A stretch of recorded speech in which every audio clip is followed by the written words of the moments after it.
Okey, cuba anda berhenti sejenak. Berapakah bilangan kaki seekor kambing? Kelakar kan? Sambil dengar soalan ni, saya pasti anda sedang tersenyum. Ia nampak macam soalan yang terlampau mudah, betul tak? Macam soalan yang kita dengar masa kat tadika dulu. Ujian asas tentang realiti di sekeliling kita. Tapi, tunggu dulu. Jangan cepat terpedaya dengan soalan yang nampak kebudak-budakan ni. Sebab ia sebenarnya adalah pintu masuk kepada satu anjakan paradigma yang sangat besar. 4. Mestilah 4, kan? Otak kita secara automatik, sekelip mata akan terbayangkan seekor kambing yang tengah berdiri kat padang rumput, menjejak tanah dengan kukuh. Ini adalah logik akal. Ia fakta biologi, fakta alam semula jadi dan jawapan yang kita semua dah hafal sejak kecil lagi. Anda tak perlu perah otak pun. Ia memang refleks automatik minda kita bila berdepan dengan fakta asas. 8. Ya, 8. Okey. Saya tahu anda mungkin berkerut dahi sekarang. Macam mana pula haiwan berkaki 4 tiba-tiba boleh jadi 8 kaki? Inilah percanggahan kognitif yang kita nak bincangkan. Jawapan 8 ni memang seolah-olah langgar semua hukum logik yang kita tahu. Tapi, bila anda mula buka minda kepada kemungkinan jawapan 8 ni, anda sebenarnya sedang melangkah masuk ke satu dimensi pemikiran yang serba baharu. Jadi, jom kita selami perkara ini. Selamat datang ke sesi penerangan kita pada hari ini, satu kelas tutorial Minda yang saya gelar sebagai Kalkulus Kambing 8 Kaki. Apa yang kita nak buat hari ini bukan sekadar main teka-teki, tapi kita akan gunakan sumber teks yang sangat ringkas ini sebagai masterclass untuk belajar teknik penyelesaian masalah moden yang sangat luar biasa. Kita akan tengok macam mana cara kita mentafsir realiti boleh berubah sepenuhnya hanya dengan sedikit manipulasi minda.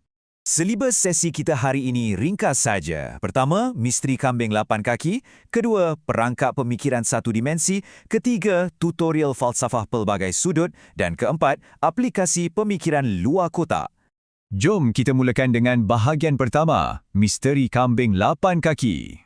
Walaupun sumber teks kita hari ini sangat pendek, ia sebenarnya padat dengan konsep falsafah yang agak berat dan ia tunjukkan satu paradoks yang sangat menarik. Soalan budak kecil, jawapan 4 atau 8. Cuba perhatikan macam mana benda yang dibingkaikan sebagai teka-teki budak-budak ni boleh bagi dua jawapan yang berbeza secara ekstrim.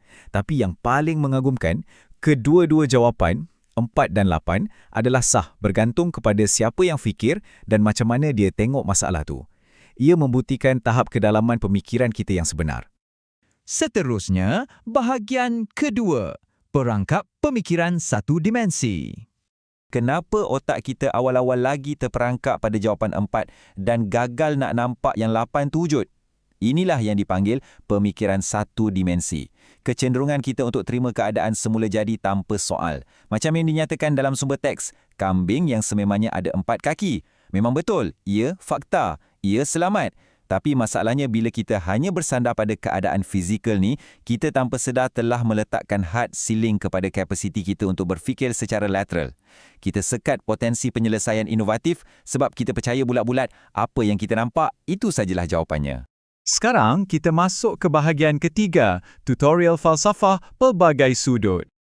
Okey, tiba masanya untuk kita godam sikit otak kita. Saya nak anda gunakan imajinasi anda sekarang. Mari kita bingkaikan semula masalah ni sama-sama. Langkah pertama, lihat keadaan semula jadi itu. Anda berdiri lurus, tengok kambing dari tepi. Ya, kiranya 1, 2, 3, 4 kaki. Langkah kedua, sekarang ubah sudut pandangan fizikal tu. Bayangkan anda mula berjalan keliling kambing tu. Anda merendahkan badan, tengok dari depan, pusing ke belakang, tengok refleksi bayangnya kat tanah atau pergerakan kakinya bila ia melangkah. Langkah ketiga, mula mengira dari semua berbagai sudut dan perspektif baharu ni, persis macam saranan sumber kita.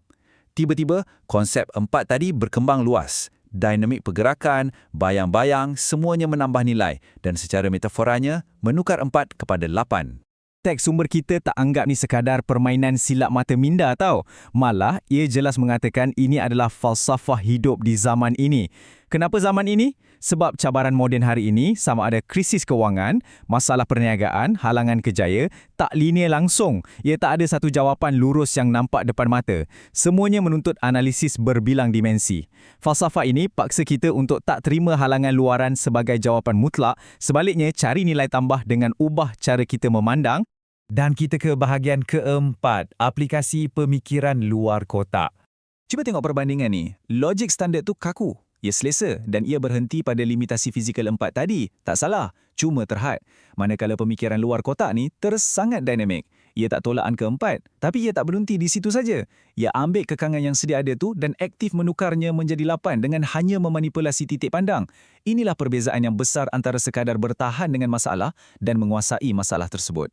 Jom kita rumuskan alat-alat penyelesaian masalah yang kita dapat terus dari sumber ni untuk memecahkan apa saja isu berkaki 4 dalam hidup anda. Pertama, berfikir jauh. Ini maksudnya jangkakan kesan yang tak nampak depan mata. Kedua, di luar kotak. Bermakna anda buang jauh-jauh kekangan tradisi yang selalu mengikat penyelesaian anda. Ketiga, tengok dari berbagai sudut, iaitu ubah posisi minda anda terhadap masalah tu. Dan keempat, ambil pelbagai perspektif. Fahamkan isu tersebut melalui mata orang lain atau mengambil kira faktor-faktor luaran. Ini, kawan-kawan, adalah langkah penyelesaian masalah yang paling padu. Dan pesanan paling kuat dari teks sumber ini yang memang saya nak tekankan sungguh-sungguh kepada anda ialah kita perlu berfikir jauh-jauh di luar kotak. Ia bukan sekadar satu cadangan yang santai. Ini adalah satu kemestian. Kalau tak nak lemas dalam zaman yang serba kompleks sekarang ni, anda memang wajib menolak zon selesa minda anda sejauh mungkin. Jadi, sebagai penutup untuk sesi penerangan kita kali ini, saya nak tinggalkan anda dengan satu soalan yang cukup menarik. Dalam hidup anda sekarang, mungkin dalam perniagaan atau kerjaya, apa masalah berkaki 4 yang sebenarnya boleh ditukar jadi penyelesaian berkaki 8? Asalkan anda berani nak ubah perspektif anda. Cuba fikirkan perkara ini mendalam-dalam hari ini, cari dimensi baharu tu dan jangan biarkan minda anda terkurung dalam pemikiran satu dimensi. Terima kasih kerana bersama saya dalam mengupas topik yang sangat mengujakan ini. Memang betul-betul buka minda kan?